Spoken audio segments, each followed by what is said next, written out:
Excusez-moi, j'aurais bien aimé revenir avec vous sur une idée reçue RH. La pause cigarette, c'est un droit absolu des salariés? Vous vous trompez. Et ça ne date pas d'hier.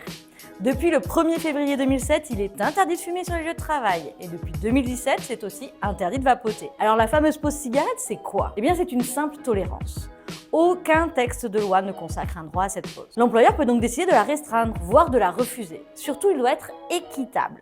Si les fumeurs font une pause, les non-fumeurs doivent bénéficier du même traitement. En réalité, le Code du travail ne prévoit qu'une seule pause obligatoire, 20 minutes consécutives pour 6 heures de travail. Cette pause peut servir à manger ou pas. Pour les salariés de moins de 18 ans, c'est 30 minutes, après 4h30 de travail. Certaines conventions collectives ou accords d'entreprise peuvent prévoir plus de pauses, mais ce n'est pas systématique.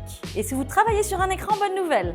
La loi exige des interruptions régulières. Les organismes de prévention conseillent alors une pause de 5 minutes toutes les heures si le rythme est intense et 15 minutes toutes les 2 heures si c'est plus calme. Alors la pause cigarette, ce n'est pas nécessairement un droit, juste une tolérance.